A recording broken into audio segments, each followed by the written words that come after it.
hopefully it is a good morning as we focus on the issue of education within our Native, our Indian communities.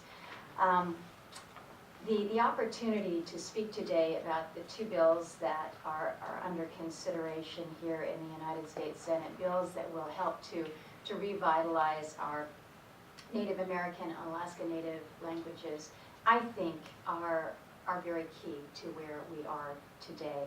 Our federal policies, I think, are lagging right now in terms of how we advance these initiatives that can truly make a difference with our First Peoples. I think that our policies need to reflect the urgency that we have here to keep our native languages alive.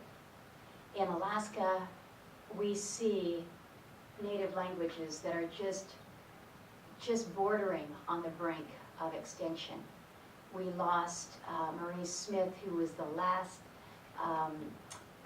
speaker of EAC, and it seems to me it was within the past 5 years or so. But when you can, in your lifetime, identify the last person who has spoken this language, and we don't act with a level of urgency to help to address that, then shame on us. There was actually a young man, a young student, and I don't recall his origin. It seems to me that he was from New Zealand or Australia, and he was taking a keen interest in retention of indigenous languages. And so he went to Cordoba.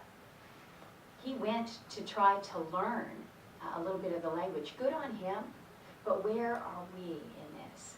Where are our federal policies that help to really emphasize, again, the importance and the urgencies? You all know, I don't need to repeat the statistics because I think they are repeated so often, and really they're quite downers in the sense of just kind of making you feel bad about where we are with so many of our native peoples today.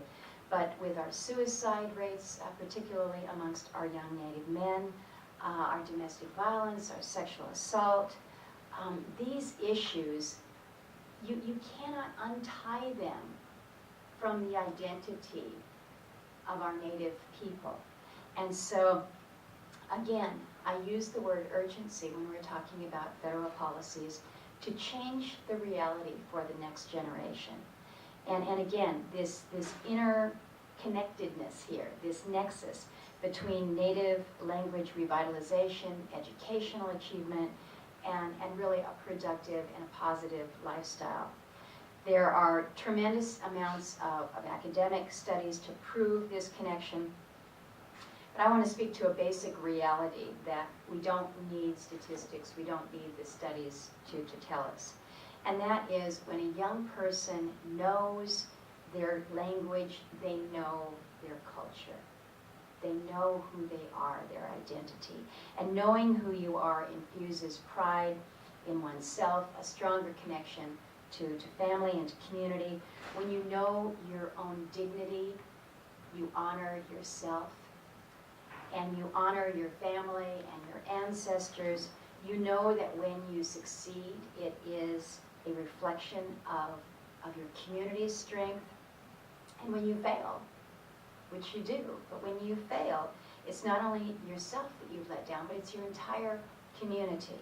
And this is because languages are truly the foundation of how you live, how you express your culture.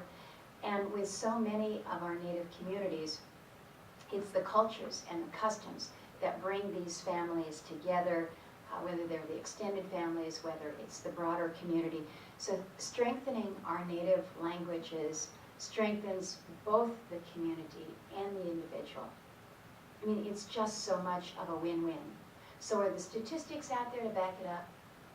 Maybe, maybe not. Maybe it's one of these more intangibles.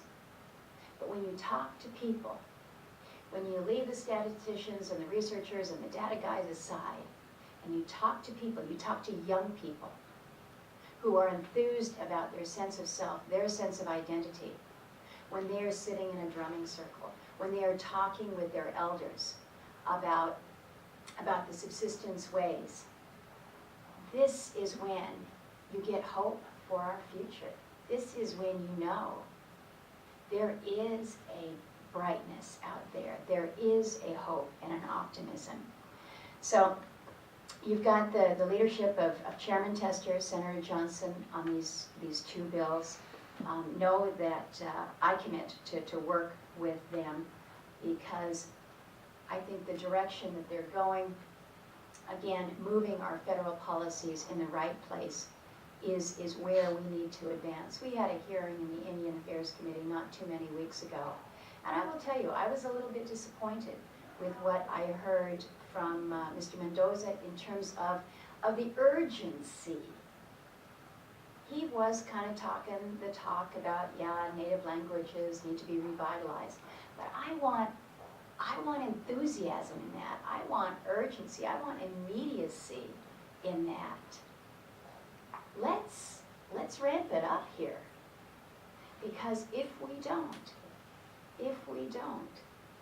we lose something that is possibly irretrievable.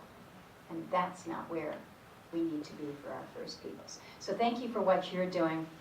Thank you for all that you do to make sure that our young people and our cultures will be strong and vibrant going forward. So thanks for the focus on education. Appreciate it.